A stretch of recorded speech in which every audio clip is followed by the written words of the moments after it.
Maybe one more minute.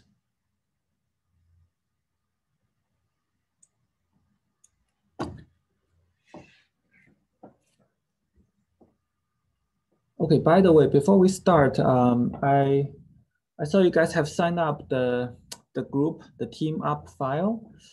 And it seems like there are still a few students haven't signed up yet. Just a reminder that please sign up your group so that in the last lab, in the next lab, you know who you want to work with. So I'll send another reminder later today. So I think there's still 2 students haven't signed up yet. Okay, so it's 8:12. Let's get started. So this is our second lecture. On Tuesday we talked about the class policies and the course overview, especially the labs that we'll go over. So starting this course, I will talk about some more processing principles. Okay. So just a question before we start. How many of you are familiar with D value, C value, and F value? Okay, I saw Kali and many of you raised hand. Okay, so that's great. So we'll go through those values very quickly. Okay, and hopefully that will help us finish earlier. And our third learning objective is to learn about the role of different heat transfer in practical thermal processing foods. Okay, and afterwards we'll talk about the concept of lethal rate, lethality, and how to calculate the cumulative lethality. And then finally, we'll apply what we have learned to assess a realistic thermal processing scenario. All right, so a quick review of different heat treatments that we have learned from previous classes. So we know that we have different level of heating, right? So for blanching, what are we trying to kill? If you know answers, you can either type in the chat box or you can either unmute yourself and shout out. Okay, so I will start with the first one. So for blanching, we're trying to deactivate enzymes, right? And then how about pasteurization? What are we trying to achieve with pasteurization? Are we trying to kill all the bacteria? No, just the pathogens. Yes, thank you, Julia. So just the pathogens, exactly. So we'll be killing 100% of the pathogenic bacteria. And for the sterilization, we'll be killing almost all the vegetative bacteria and the spores as well, right? So it's the most rigorous process. So in order to assess those processes, we would bring up the D value, C value, and F value, right? So first of all, they are microorganism specific, right? So just a brief review before we talk to the next step. So they're targeting at different pathogens. For example, we have Listeria, Salmonella, and the Clostridium botulinum, right? So when we talk about those values, they are very specific because those bacteria have different sensitivity to the thermal treatment. For example, E. coli, Listeria, Salmonella, they are very sensitive. Okay, so which means slightly increase the temperature can start killing them. But for Clostridium botulinum spores, they are very resistant to the heat, which means we'll usually apply greater than 100 degrees C in order to achieve the certain killing point. Okay, so during those process, we'll collect some data. The data is typically a 2-column data, right? The left column we have time, the right column we have temperature, and we use those data. Once we analyze them, we can apply the thermal processing principles. Right? So that's how where we use the D value, C value, and F value. So just recall if we have a temperature is high enough, and if we want plotting out the number of microorganism against time, we'll typically see a declining curve, right? I'll go through this very quickly, just a refreshment if you um, don't remember that much. Okay, so once we convert those curve into a semi-log scale, we were able to get a straight line. And using those straight lines, uh, we can pick 2 points and calculate its d-value, right? So that's the d-value, which is the time required to reduce the number of concentration by 90%, right? But every time when we talk about d-value, we have to mention this is targeting at certain microorganism at certain temperature, okay? So if you want me to slow down, just let me know, okay? Because I assume everyone know about this very well. All right, so I will skip the example, okay? So quickly skip the example, and I'll talk about the z-value.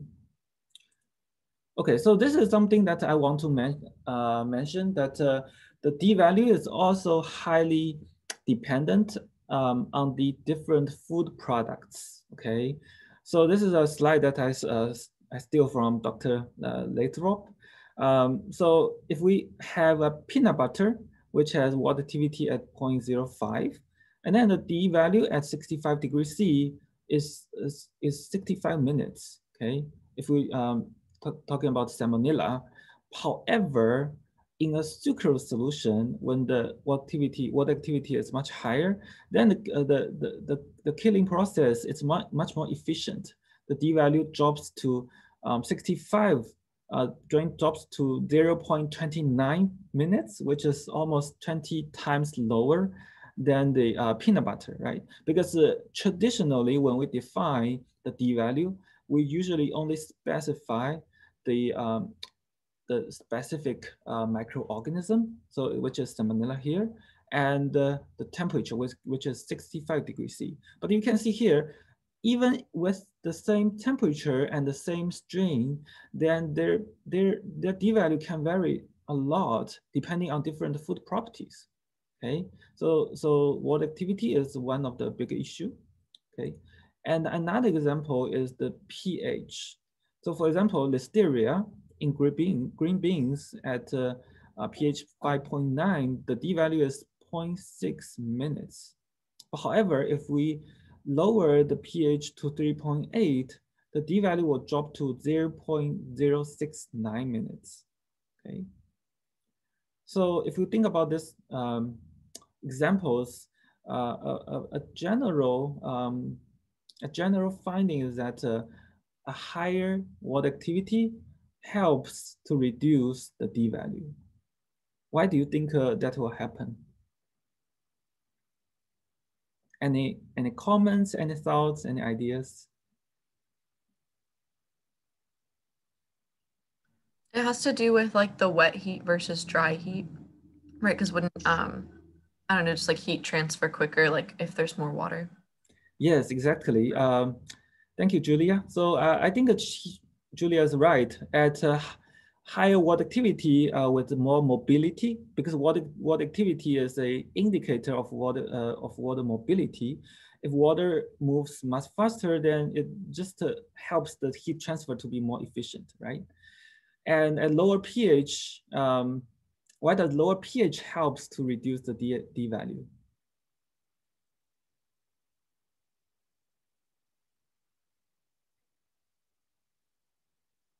Any thoughts?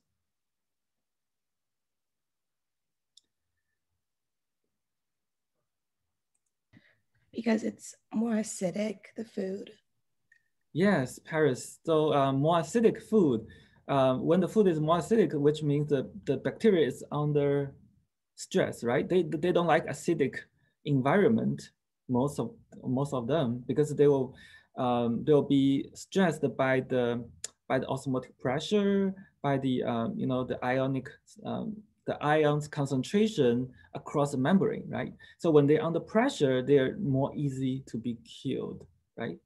So that's two general rule they might be different because there are some bacteria they might prefer lower, but that's like a rare case. In general case, if we have higher water activity, they're more labile, and the lower pH, they are also more labile, right? That's why we need less time to process those acidic foods. Okay, so a quick review of Z value. So when we talk about D value, it's targeting at one temperature, right? So what if we have different temperatures? So if we say that we achieve this killing curve at T1, and what if we have higher temperature? We'll see a more steep declining curve, right? So the T2 and T3, if we increase the temperature gradually, will make the killing process more efficient, right? And once we convert that curves into a semi-log plot, that will become 3 straight lines, right? And from those 3 straight lines, we can calculate the Z value, right? Basically, it's the, if we plot out the D value against the temperature, we'll get another straight line, right? Which is the Z value, where it can come from, right? So from this log, you can see that, from this plot, you can see that the D value dropped by 90% when we increase the temperature by about 10 degrees C, which means the Z value is 10 degrees C, right? Okay. Good. So the higher D value and higher D value, they both mean that the bacteria is more heat resistant, right? And every time, remember that we have to specify the temperature of the processing. And for the Z value, we have to specify the specific microorganism we're talking about. Okay? I'm going to skip this example. Okay, so the final one, the last one is the F value. So when we talk about F value, we are usually talking about the how many D values it is required to achieve a stated reduction, right? So for example, if we talk about the 99.99 of reduction in bacterial population, that will be equivalent to 4 log reduction, right?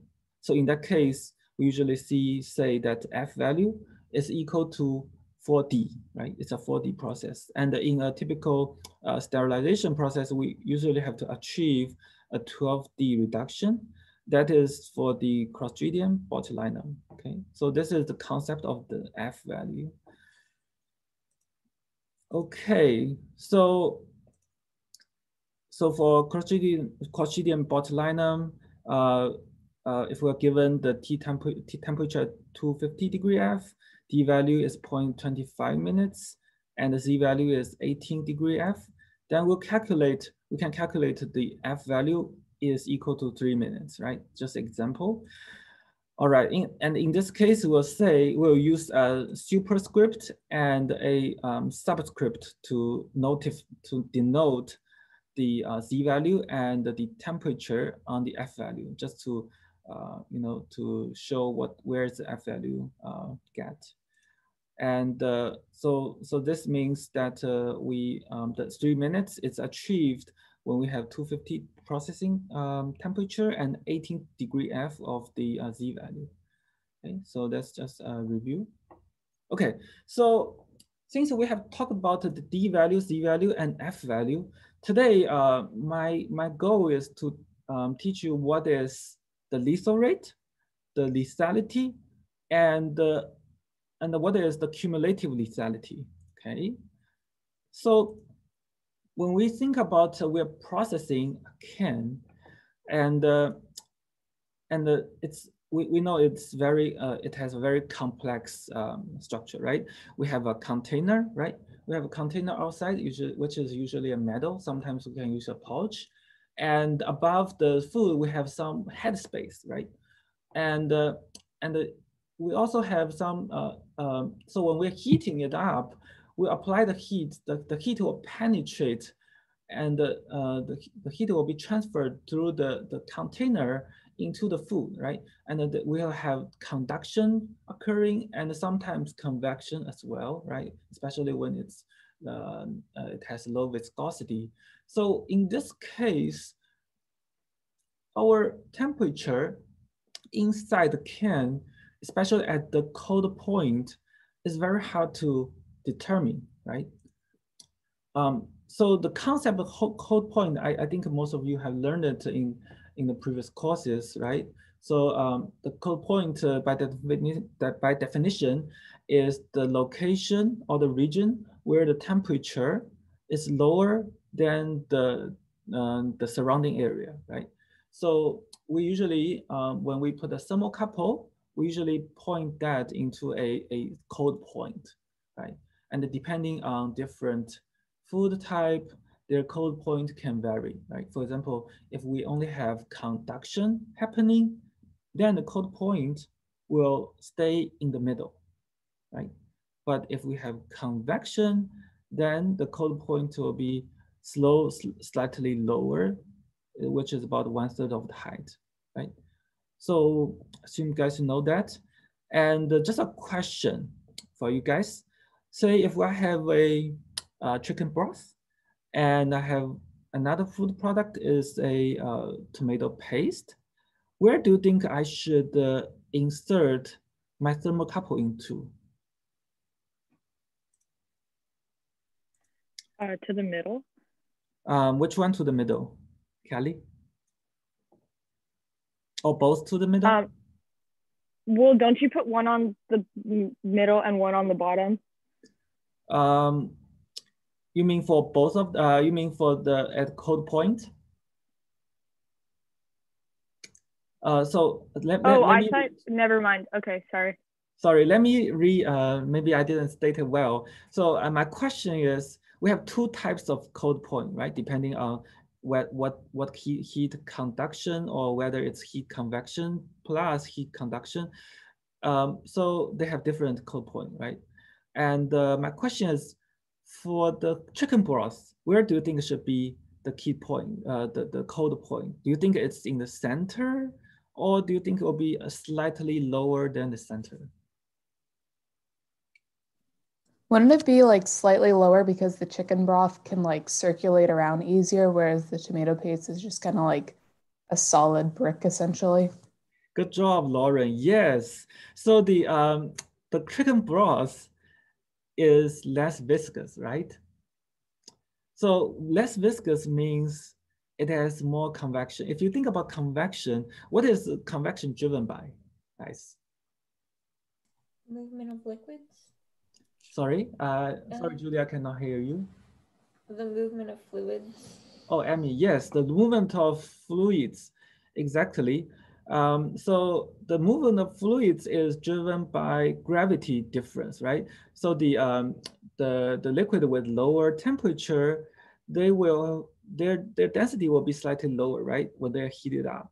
So they will move to the top and cause this natural circulation, right? So once the circulation is built up, the cold point will be dropped slightly lower than the middle, right? So for the chicken broth, because the viscosity is lower, so we'll have the cold point at about 1/3 of the can height. Okay, does it make sense, guys? Okay, so how about tomato paste? It's the cold point would be in the middle. Yes, good job, Paris. So in contrary, in the tomato paste, because it's too viscous, right? Even though we heat it up, then the gravity change, the minor gravity difference is not sufficient to drive this natural circulation because it's too viscous. So in that case, all the heat will be transferred through the conduction only.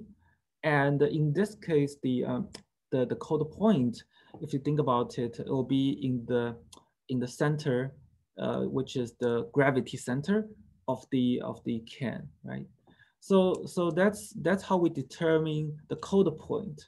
So why the code point is so important is that when we think about that we're processing a can, right?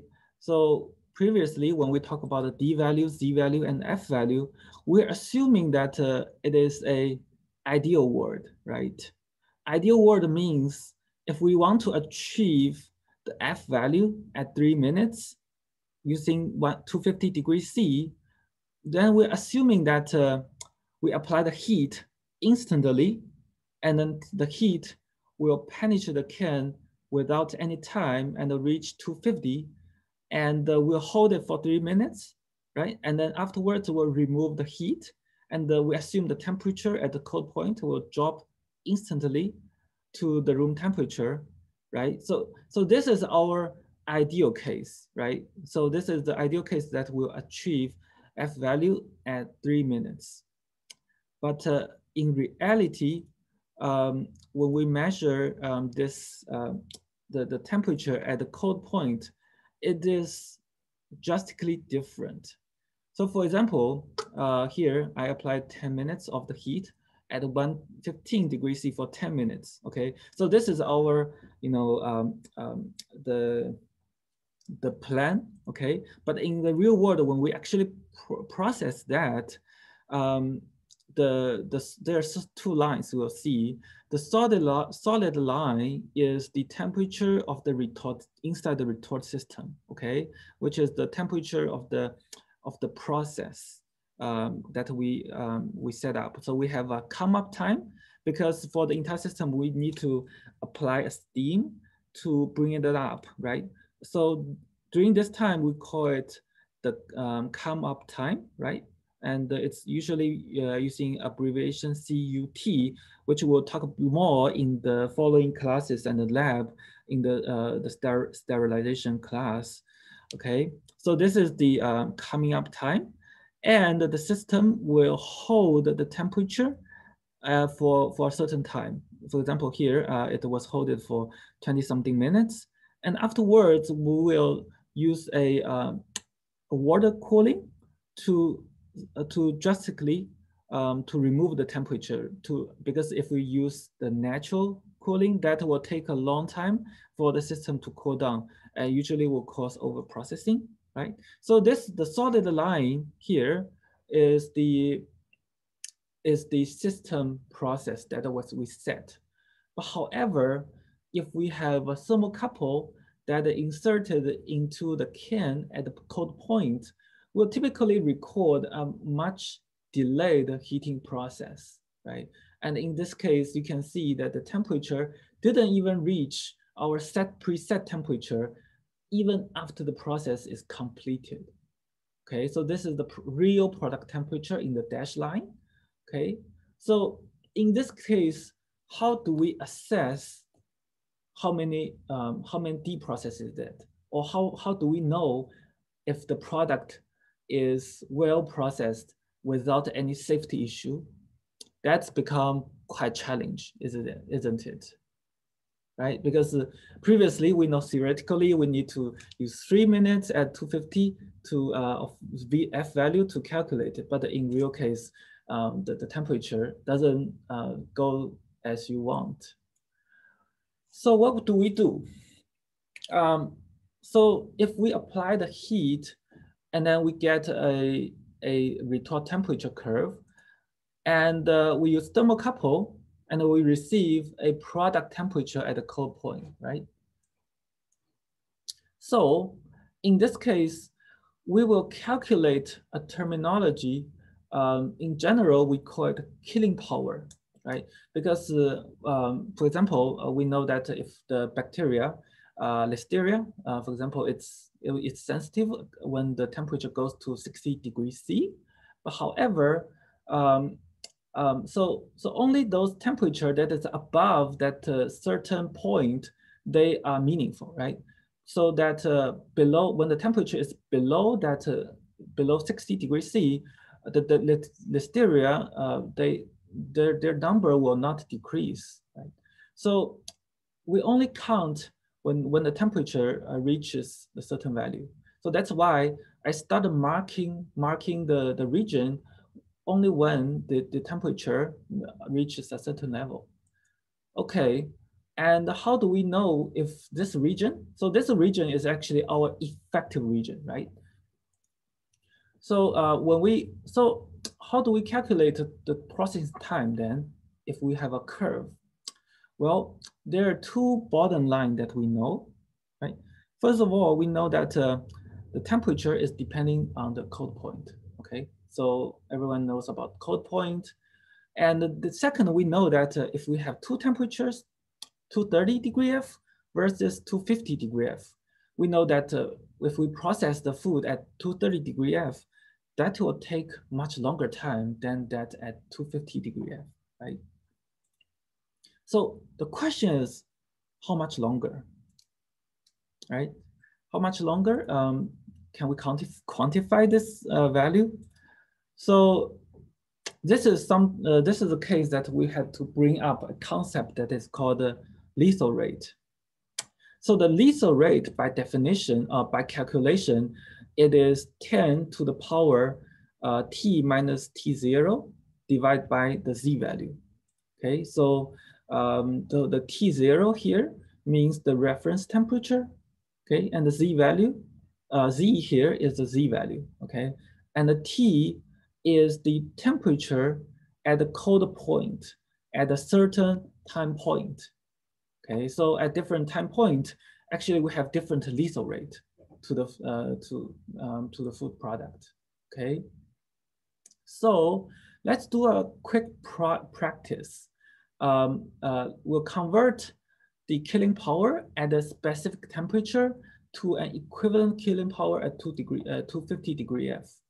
And for example, if we process the food at 230 degree F, and we have Z value at 18 degree F, we will know the lethal rate if we plug in the number 230 as a T, right? The processing temperature.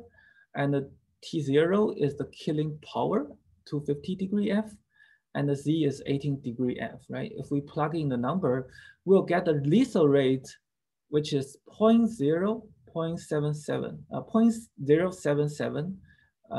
It's a lethal rate, okay? So what does it mean? My question is, what does this number mean? Does it have any meaning? Does it have any unit?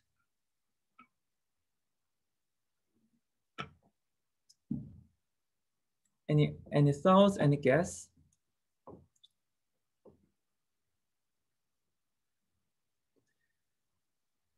I would guess no, because you're dividing temperature by temperature in the exponent. So like that would cancel out.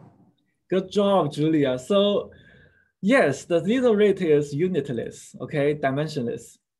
So what does it mean is that after we calculate this number, it means at 230 degree F, the killing power is 7.7% when compared to the killing power at 250 degree F. Okay, so this is a ratio of the killing power between two temperatures.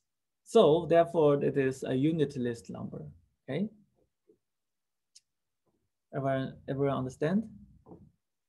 Okay, I saw many people nodding heads, great. So in other words, it means if we process the food 1 minute at 230 degree F, it is equivalent to 0.077 minute at 250 degree F. Does that make sense? Because our killing power is only 7.7% compared to 250. Even though we process it for 1 minute at 230 degree F, it only equivalent to 4.62 seconds if we at higher temperature. Okay, so let's do a few more practice. So for example, we just calculate at 250 to 230, the killing power is 70.7%, right? And at 240, it's, if we plug in number, it'll be 28%, okay? And the 245, it's 53%, okay? And the 190 degrees F, there's almost no killing power, okay? Which is 0.5%, right? And 250 degree F, that will be 100%, of course, right? Because we're comparing it to the self. Oh, okay. So I will let you guys practice one example here, which might help you better understand this concept. So the question is, we have a can that contain low acid food, okay, and we're processing it at 240 degree F. And we know that the Clostridium botulinum is the main concern for this food. And if the can was processed for 10 minutes at 240 degree F, what is the equivalent process time if it is compared to 250 degree F? And I will give you about 2 minutes. And afterwards, we'll check the answer together. Okay, so this is just an example for you to practice.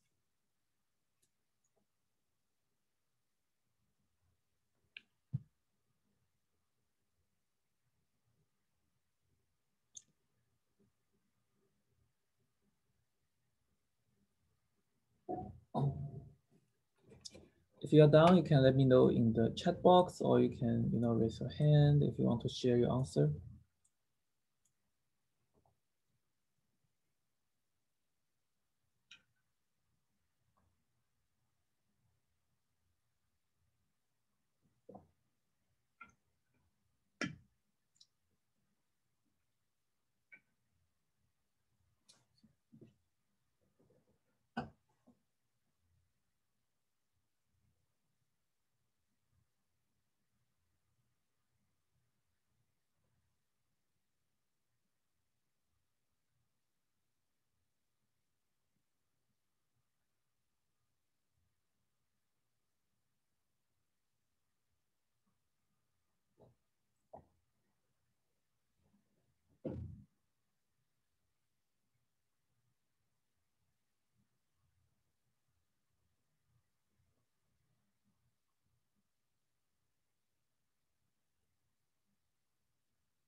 Oh, I saw one person.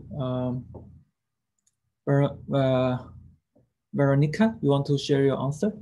Yeah, so when I did 10 to the power of 240 minus 250, so negative 10 over the value of 18, I got 0.2782. Good job, good job. So the lethal rate is 0.278, exactly. Good job.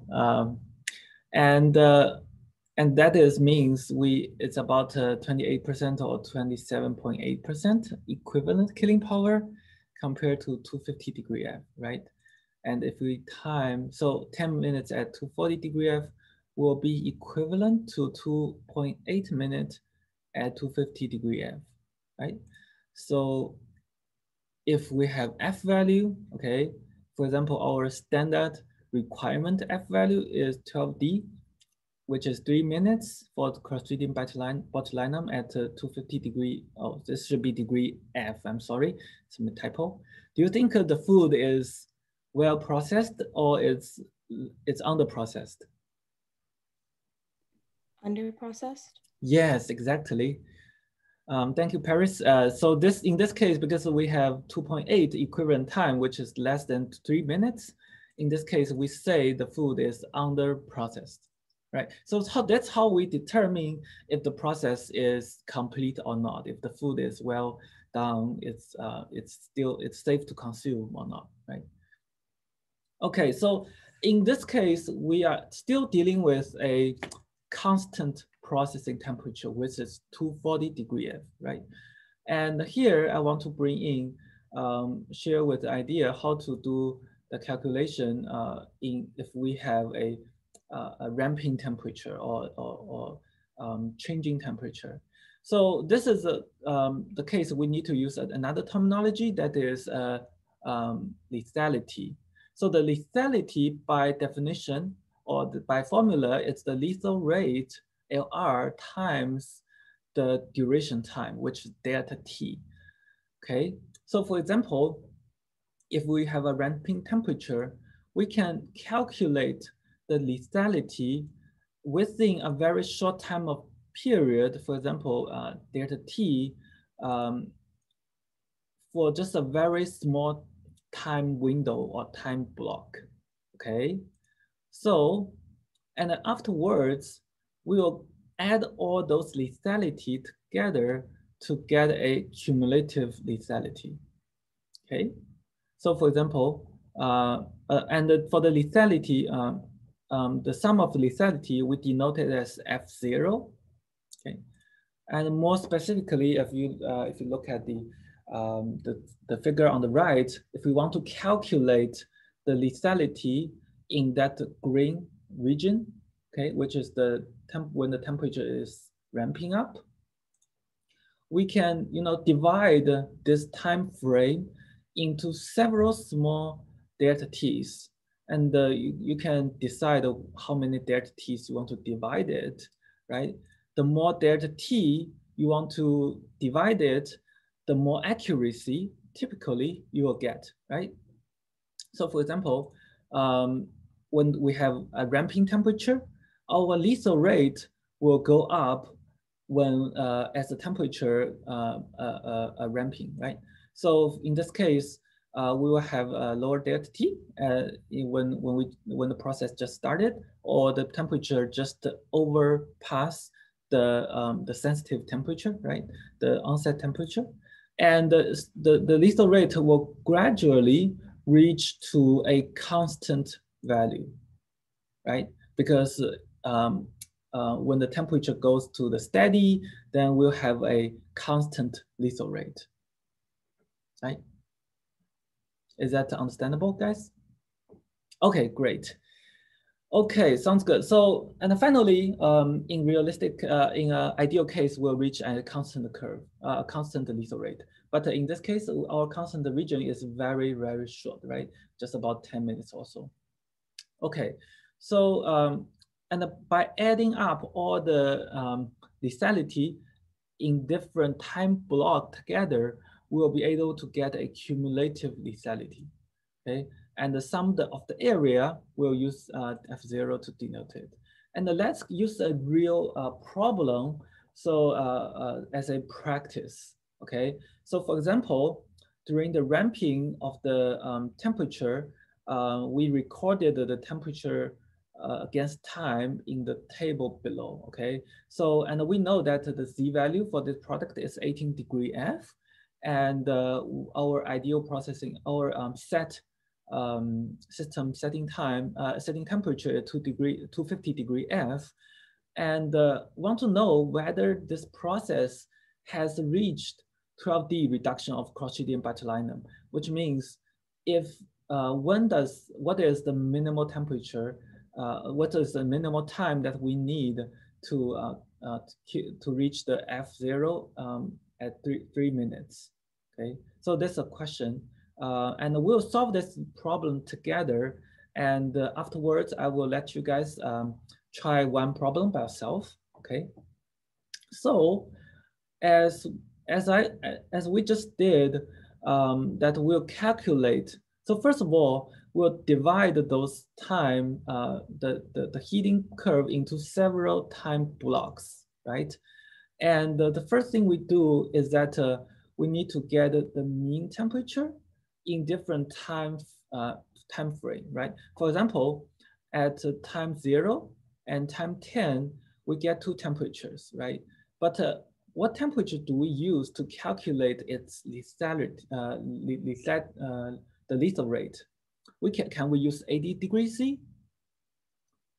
Probably no, right? And we cannot use 150 degrees C, 115 degrees C, degree F as well, right? Because there are 2 ending temperature on the side, right? So a more rational or more logic way to approximate that is that we'll take an average or mean of the starting temperature, right? 80 degrees C, and final temperature, 115 degrees C. The mean temperature which is 97 degree, as the temperature that we have processed in the first time window, which is 0 to 10 time minutes, the 0 to 10 minutes, right? So this is a more realistic approach, right? And for the same thing, we'll get the mean temperature for the rest of the time windows. So that's why the more finely, the more time block you divide it, the more accurate is the mean temperature you'll get, right? Assume that if we only take one mean temperature for the entire process, that is probably not that accurate, right? So that's why that if we divide more, you'll get a more accurate answer. And the same thing for the rest of the time block, we calculate different mean temperature, okay? And we'll use that mean temperature to plug into the equation to get a lethal rate at in different time block, right? For example, if we plug in those numbers, 97 degree F, we'll get very close to 0. So which means at those temperatures, there's almost no killing power at all. And we start seeing killing power when the temperature goes to 207.5 degree F, right? And the lethal rate is 0.004, which we found that at the time block between 25 to 30 minutes, right? And that's the lethal rate at a certain time point, right? And the next thing to do is that we'll calculate the lethality, okay, by using the lethal rate times the time, the delta T, right? We just did at 240 degree F, right? In the last question, we did a 240 degree F for 10 minutes, right? And in this case, every single time block is about 5 minutes. For example, here, if we process from 25 minutes to 30 minutes, and then use the mean temperature to calculate the lethal rate, which is 0.04004, then when we multiply the time, the delta T, which is 5 minutes, we'll get the lethality within that small time block, which is 0.02. Right, this is how we got the 0.02. Does it make sense, guys? Okay, great. And we do the same thing for the rest of the time blocks, okay?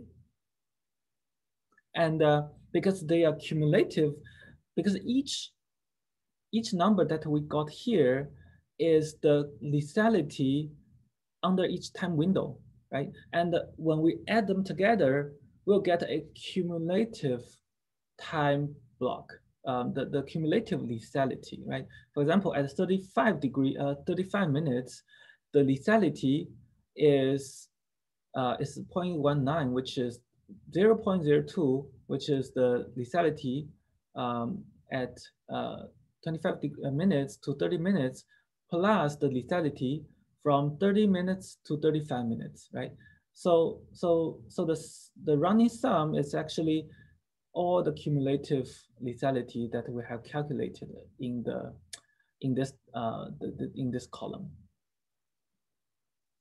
Okay, and then finally, if we add them together, you'll see that at a certain point, at 50 minutes, the lethality becomes greater than 3 minutes, which means we have reached the required process at 50 minutes, right? So this is how we determine when to stop the process. Does it make sense, guys? Okay, great. Great. So this is very important when we get a time versus temperature curve after a retort process. Okay, you guys will try it in the next week and next week. We will have still retort and agitating retort lab, and you guys will get a plot just like this, and you will have to calculate whether the process is sufficient or not. Okay. All right. So in this case, we know that at 50 degrees C, we have reached the required process. So I will put you guys into a breakout room and let you guys do some practice of another realistic problem. So basically, we're processing a tomato soup, and then we monitor the cold point temperature and get the temperature in this curve, okay? And I also put those numbers into a table, and I'll ask you guys to do some calculation and see if this process is sufficient or not, okay? So I will put you guys into several groups by random, okay? So there's a task, okay? Since we have 14 minutes, okay, which means we have 15 time blocks. So in that case, I already divided each time block as 1 minute, right? And I will ask each group to calculate 3 time blocks, okay? So group 1 will be responsible to calculate from 0 minutes to 2 minutes, okay? And group 2 will be calculating from 3 minutes to 5 minutes, okay? And after every group got your number, we'll check if our process is sufficient or not, okay? Does it make sense, guys? Okay, so it'll be a teamwork. I'll put you guys into breakout rooms and assign you guys automatically, okay? All right, so I'll give you guys about 5 minutes, and afterwards, I will check the answer with you, okay? All right. Open rooms.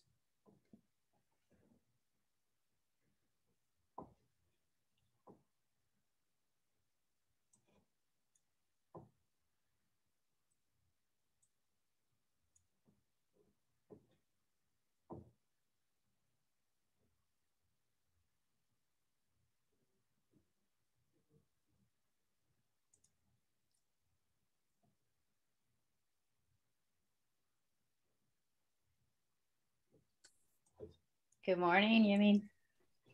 Hi, Amanda, how are you? Good. Julia's frozen. Oh, there she goes. Yeah. You have all our seniors.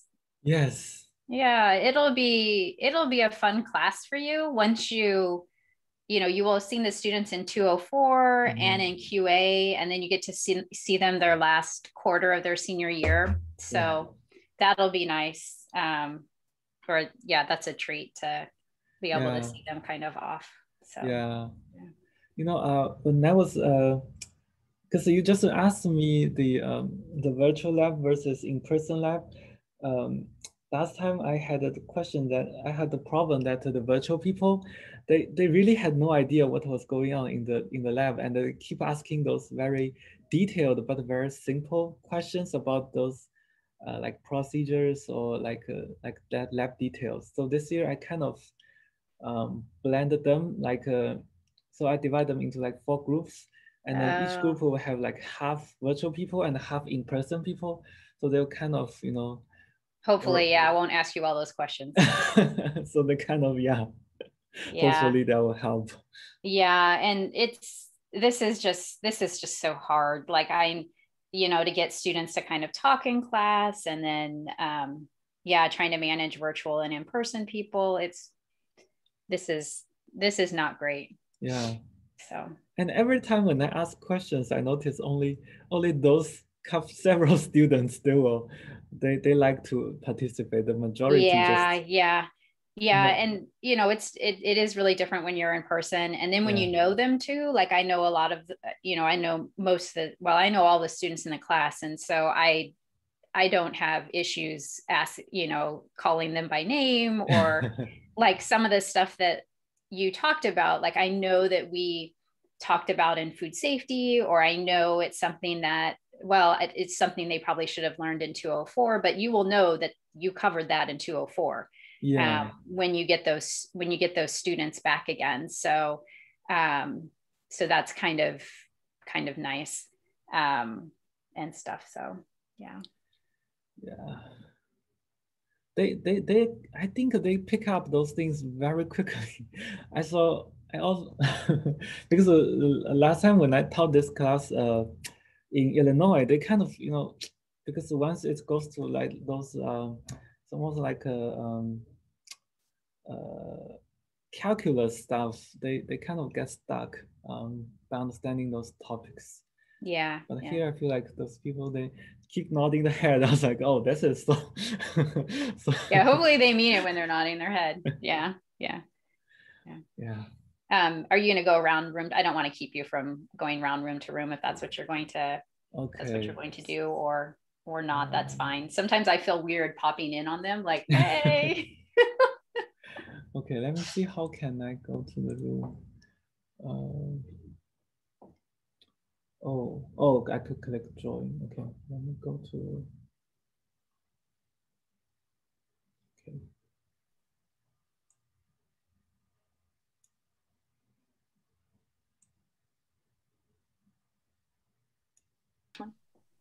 The one on the chart. I was calculating the average temperature. Yeah, that's what I thought too. Thanks. Okay, equation.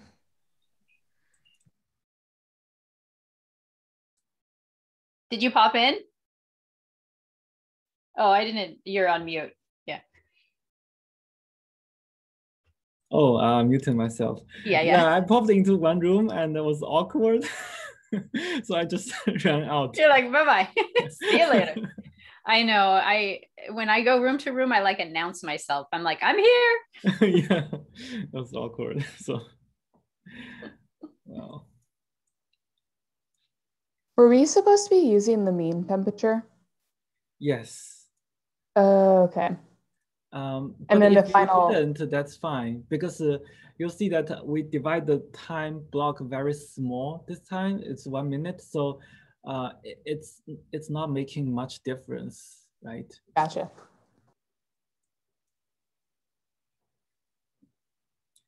Okay.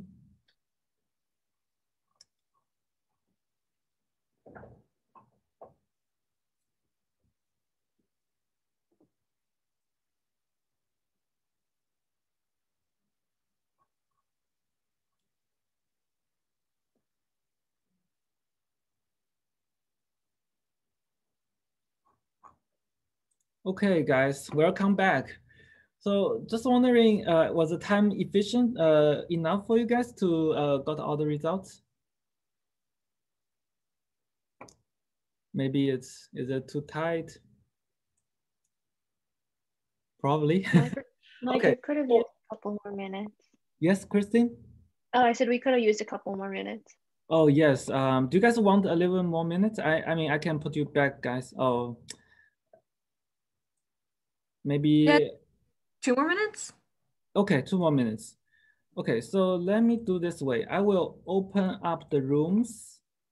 Okay. Open row rooms, so you can join. It should be all the same room. Okay.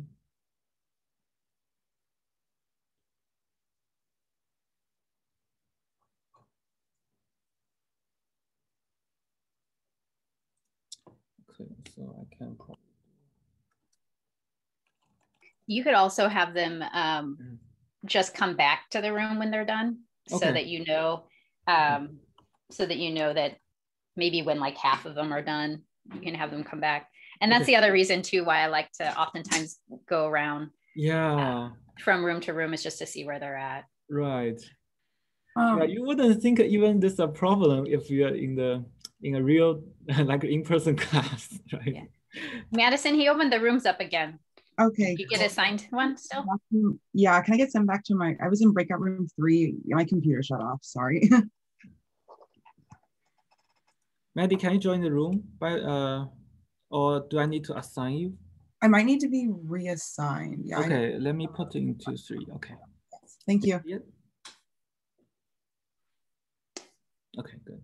Yeah, that's one reason why I kind of like to go around from room to room too, just to see if they're done or not done. And yeah, I mean, in person, you can easily tell, you can start hearing when they start talking about the weekend and you're like, okay, time to start back again. Right. So, okay, let me send a broadcast so they can come back. Guys, once you please feel free to come back to the main room. so are there only like 2 guys in this class? 2 or 3 guys? There's like mostly ladies, all are ladies. Is this just for, I don't know, it's usually more girls in food science program. Yeah, but this seems, I think you have 3. I think you have Jared, Misha, and Armand. Okay. I think that's yeah. it. A bit lopsided. Yeah. Maybe that's how we should advertise our major. We want a major with lots of ladies in it. How about nutrition? Is that? Yeah, if you want lots of ladies, yeah, you go nutrition. There'd just be 1 guy in this class. At least we have 3. Yeah, that's also lopsided. Oh, by the way, for the TA, I actually got Max. Ah, okay. Yeah. Okay. Wow. Guess down.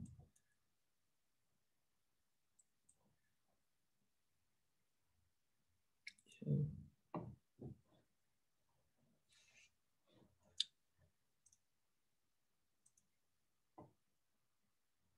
I have a quick question. Yes, go ahead, Sophia. Talk about in the group too. I don't know.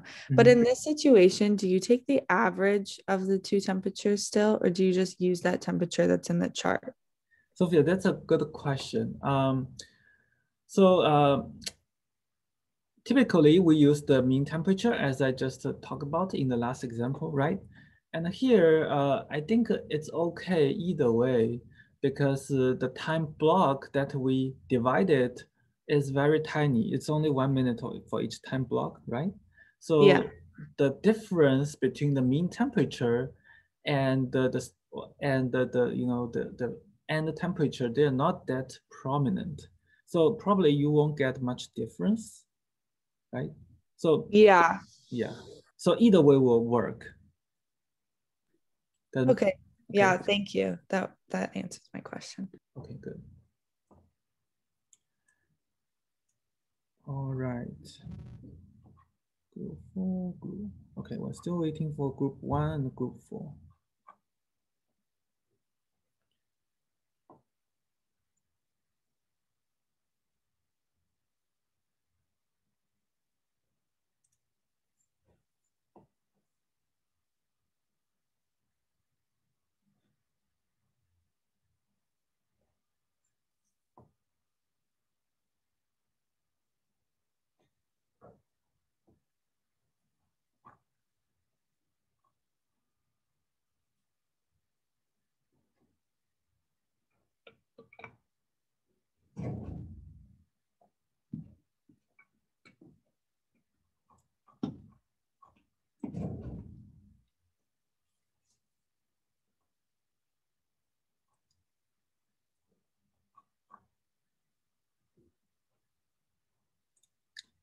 Okay, it seems we have everyone here. Okay, so let's go around all the groups to so we can solve this problem together. So can I start with group 1? What did you get for the lethal rate and the lethality for the first 3 minutes? We got 0 for 1 and 2. 0. And then yep. For the third one, we got 0.00891. 0.00891. how about the lethal rate at 1 minute? Can you see my Oh, screen? sorry. No. Yes. I was talking about. Wait, did you mean to share your screen? Oh, did I? Oh, I'm not sharing, right? Okay. No. Okay, can you see my screen?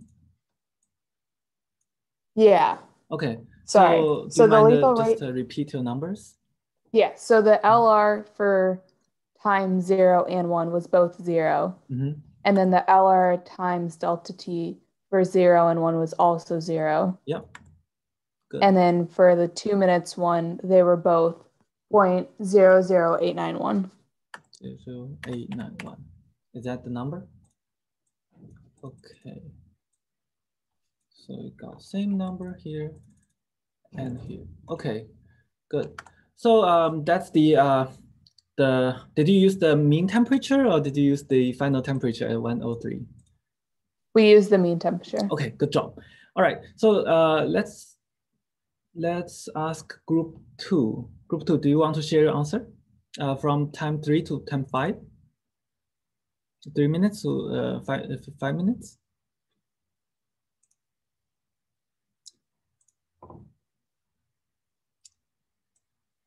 Anyone from group 2? We got 0.032 for 3. 0.032. Okay. A 0.032. Okay. And then 0.141. 141 and then 0.501. 0.501. Okay. And then the same numbers on the right. Okay, great. Yeah. Great. How about group 3? Group 3. Yeah, for 6 minutes, we got 0.4. 0.4? No, it's 0.84. Oh, thanks, Abby. Yeah. 0.84. Okay. And then if you want to go, Abby, you can do it. And it was 1 and then 1.18. 1 and 1.8. 1.8. Yep, you got it. Okay, good. And how about the lethality? Same numbers. Okay, because they're 1 minute. Okay. All right. Then group 4, 9 minutes, 10 minutes, and 11 minutes.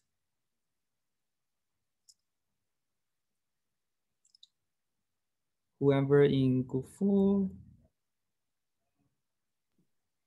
Yeah. So for 9 minutes, we got 0.794. 0.794. And then 10 minutes, 0.631. 631. How about 11 minutes? 11 minutes, 0.025. 0.025. Okay, good job. Okay, finally, let me copy paste here. So that's the lethality because it's 1 minute, everything will be the same. Okay, finally we have group 5. For 12 minutes, we had 0.014. 0.014. Okay. And then 0.004. 0.004. And the last is 7.9 into 10 to the power negative 7. Okay. So this number is too small. Probably I will just put 0, okay? Yeah. All right, awesome. So now I think everyone got the correct answer. So if we want to know if this process is sufficient or not, we'll just simply add all of the lethality in different tableaux together and compare to the required F value, right? So before the lecture, I actually did a simple quick calculation, and actually I add them together. I think the number very close, and I got they're 5.93, okay? And I did, I think we got a very similar number. Yeah, it's very close. Okay, so it's 5.93, okay, minutes, which is greater than 3 minutes, right? 3 minutes is the standard for the cross-reading botulinum, okay? So typically, which means our process for this 15-minute process, it's very adequate process. All right, so let's do a quick summary for this class. So first of all, we kind of refresh the mind of what is D value, Z value, and F value, right? And then we talked about the role of heat transfer in practical thermal processing. Basically, how to find the cold point for different types of food, right? Depending on whether how much convection is there, right? So if it's a viscous food, typically the cold point will be in the gravity center, right? And if the food is less viscous and due to the convection, the cold point will be slightly lower, right? About 1/3 the height of the can. And then we learn about how to do the lethal rate calculation, right? LR, okay? You guys did very well. And we also learned what is cumulative lethality, right? Basically, we add up all the lethal value, the lethality value in different time block together. And typically we denote that value as F0. And finally, we understand how to determine if the food is under process or not, especially when we do experiment and get a plot of the thermocouple at the cold point. When the temperature is not constant, we kind of know how to determine if we have a safe product to eat. So that's all about this class. Do you guys have any questions?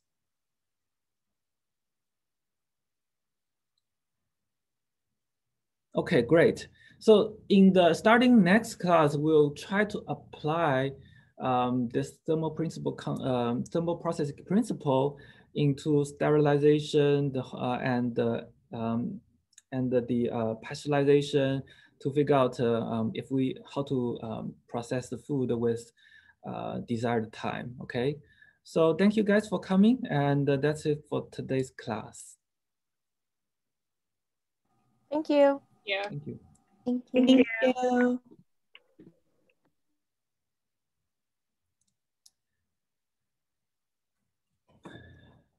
Second one down, like yes.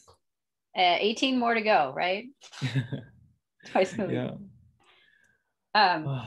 Do you have some time, or do you have to? I do have time, so please tell me what do you think? Yeah, I mean, just a few comments. I mean, this is what we saw when you came to interview. I mean, you prepare well and those types of things, and you speak clearly and slowly enough for the students to understand what you're saying, and you're just very kind to our students and encouraging, and I'm sure they'll appreciate that. I'm sure when I ask them, how do you like our new faculty member, that's what they'll say. There's no doubt in my mind that that's what they'll say.